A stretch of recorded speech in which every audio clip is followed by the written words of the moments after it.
Hello, and welcome to the Nairobi Review. I'm your host, Katie Fentress, and have, as you can see, recently taken to emptying bottles of peroxide on my head. Safe to say that the rest of the team has followed suit. It is now just over 6 weeks since the first reported case of COVID-19 hit Kenya. And here at our Nairobi headquarters, we have been isolating for just a bit over a month. We apologize for going AWOL. We had 2 weeks which we dedicated more to research, to understanding exactly what a media digest means in the context of our Nairobi situation. We tried out different videos. Definitely the highlight was we built a fort. Yes, this is true. Over Easter, we invited two very close friends of ours who had been quarantined, isolating just like us. And then over the course of an evening, proceeded to turn our living room completely upside down in order to make a cozy, beautiful, and above all, structurally sound fort in which we could listen to Pink Floyd, spill wine, play Jenga. The next morning, there were still people sleeping in it, and unfortunately, some of us had decided we had to go back to our bourgeois existence, so we kicked them out. But definitely hoping on having another one of those very soon. With regards to the rest of the news, we feel that we've entered a bit of a news twilight at this point. Things happen slowly, curves go up, or sort of kind of predictably. Obviously, President Trump basically telling Americans they should mainline disinfectant sort of blipped on our radar as yet another example of him endangering the lives of his fellow Americans. We were following the story when President Kenyatta announced very interesting measures to help the poor and vulnerable in Kenya.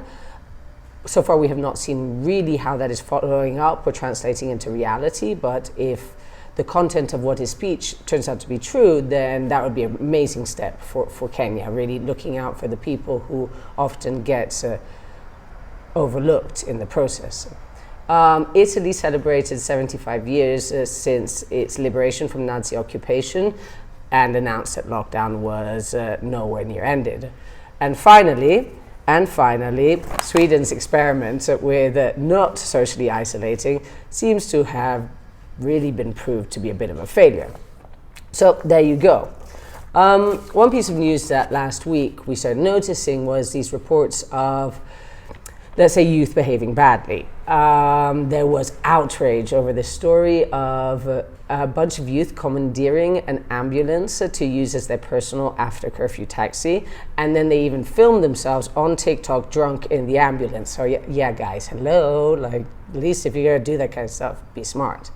There was also reports of some bars in Nairobi neighborhoods remaining closed but having lock-in parties, which obviously is against the law and just not very wise at the moment. And finally, more stories. Police reported that they'd had to break up some house parties. So, this made us think. Obviously, this was a problem that happened in Italy before they realized how serious it was. It's still going on in America, and people feel that lockdown, that this doesn't touch them. It's like, well, we're young, we're healthy, why should we stop? And to be honest, as much as here at the Nairobi Review, our first reaction was to feel a lot of outrage, at a certain point we felt that we couldn't help empathize with them. The truth is that if you look at our curve, it has been going pretty slow. And this is something that's happening in a lot of African countries. And not only has our curve been going slow, but at the same time, the number of deaths is actually much lower than it would be comparatively in Italy or Belgium or one of these European countries or the United States in the same amount of time. So does that mean that we should be easing restrictions and opening up the country again for business? Well, the truth is we have really looked at this curve. We have spent a lot of time reading articles, looking at the curve related to other countries. We have seen what the experts have to say. We've even sat down with people who we consider more intelligent than us, who have more of a grasp on the situation, to get them to explain. And again, after all of this, the truth is we came out more confused than we had entered. So, what does that mean for us? Well, as far as we can see, Kenya was very proactive at the first stage of the COVID war. So from the moment that COVID hit our shores on Friday the 13th of March, we started moving much faster than other people. So what we did is we watched what happened elsewhere, and then we didn't wait to act. So what seems to be the logical step now is that, well, look at South Africa and look at Ghana. Both of them are opening up their economies. So why don't we just do what we did again? Let's watch and then wait to act. I mean, we can give it, in fact, President Kenyatta has just extended curfew by another 21 days. So as far as we can see, this works. Well, we don't know if it works or not. But in as much as we don't think that total lockdown is a solution for Kenya, it would be hasty to just open up for business again before we really, really understand what it looks like here. So the good news is, hey, maybe after all, this stuff is going to this horrible disease is going to be less lethal in Africa than it is in Europe. It could be because of the age curve. It could be about different infrastructure. It could be about climate. We don't know. We don't know the answer to why, and I feel that nobody really knows quite why it's slower here.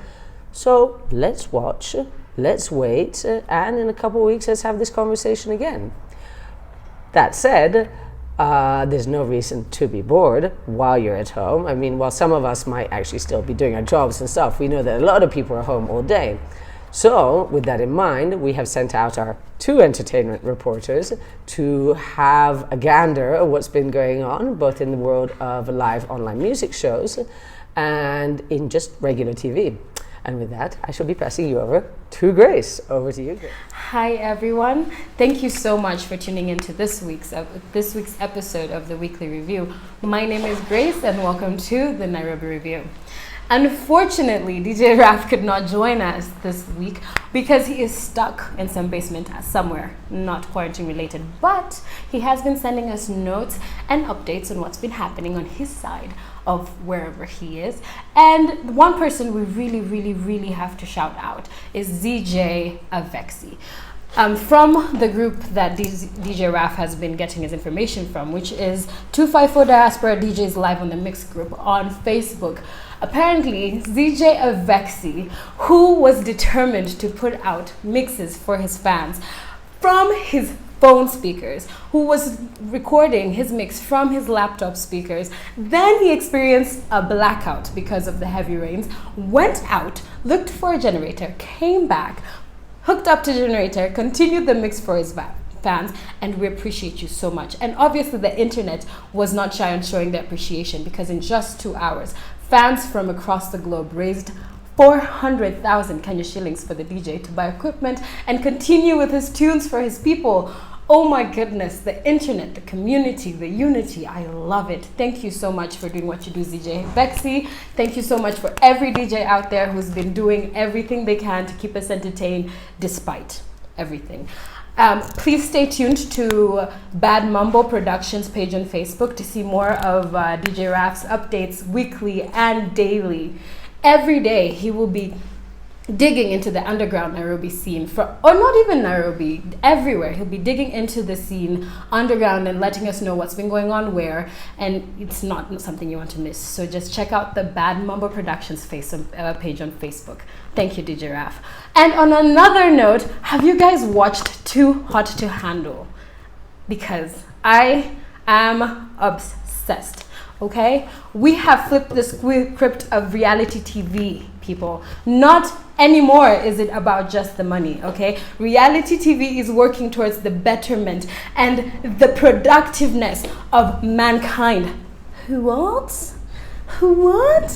I mean, if you haven't watched it, so basically I'm not gonna spoil it for you, but people have been are sent this hot, sexy, singles are sent to an island ready to mingle, and slowly but surely as they get to the island, they're told they cannot fuck.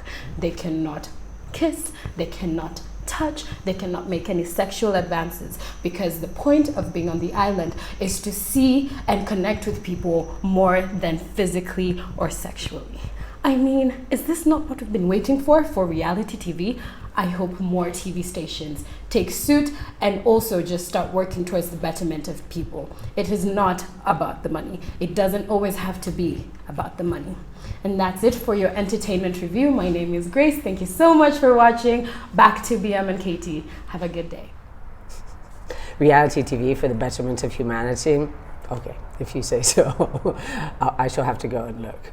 While on the subject of the betterment for humanity, we would like to highlight that I personally, Katie, but also as part of a TNR project, have been involved in a free mask distribution initiative in Mathare settlement here in Nairobi.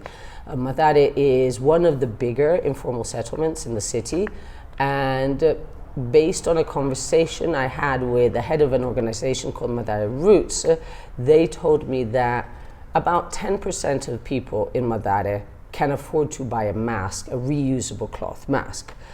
Now, this is sort of in line, actually this is worse. We were hoping there's more like 40%. And again, this is not like hard data. This is just based on a conversation. But we had already started an initiative to get the mothers of the school that I'm a trustee at, this is Destiny Academy School, to start making masks.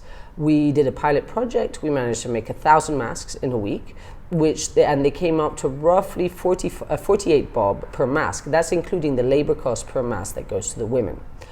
As a result, we are now running out the second phase of this project. We don't think the project is something that we can plan for more than a week at the time, because, hey, maybe the government will start giving out masks for free. So we don't want to make it a huge thing. So we're just going on a week-by-week basis, 1,000 masks to distribute.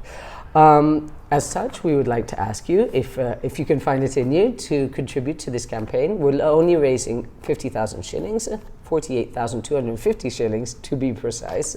But we will provide you with the M-Pesa number for the Mchanga fundraiser, and every little helps, guys.